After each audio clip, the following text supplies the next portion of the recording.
जो आम के शौकीन हैं, जो मुल्तानी हैं, उनके लिए बहुत ज़बरदस्त खुशखबरी है।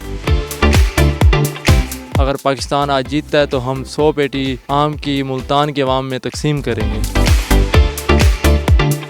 T20 वर्ल्ड कप 2024 का आज बड़ा मुकाबला है।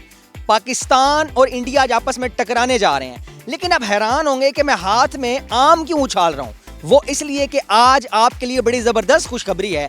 जो आम के शौकीन हैं, जो मुल्तानी हैं, उनके लिए बहुत ज़बरदस्त खुशखबरी है। खुशखबरी मैं आपको नहीं दूंगा, बल्कि इस बाग का मालिक नौजवान बागबान याकूब हमारे साथ मौजूद है, वो चल के बताएगा। जी मेरे व्यूअर्स को बताएं कि मैं ये आम क्यों उछाल रहा था। आज आप मुल्तानियों को मैच के बाद क्या खुशखबरी देने वाले हैं? अगर पाकिस्तान आज जीतता है तो हम 100 पेटी आम की मुल्तान के अवाम में तकसीम करेंगे। जी आपने इनकी बात सुनी, इन्होंने बड़ा ऐलान किया और ऐलान ये था कि जी अगर पाकिस्तान ने आज इंडिया को पछाड़ दिया और इंशाल्लाह पछाड़ेगा तो ये 100 पेटी मुफ्त मुल्तान की आवाम में तकसीम करेंगे। जैसे ये रिपोर्ट ख़त्म होती है मैं इनसे लोकेशन लेता हूँ, एड्रेस लेता हूँ। इंशाल्लाह कल सुबह मैं इन्हीं के पास पहुँच जाऊँगा और 100 पेटी में से कुछ पेटी तो मैं अपने नाम करके लूँगा, क्योंकि इंशाल्लाह आज पाकिस्तान इंडिया को हराने वाला है और हम कल इनकी 100 पेटियों से महजूज होने वाले हैं। जी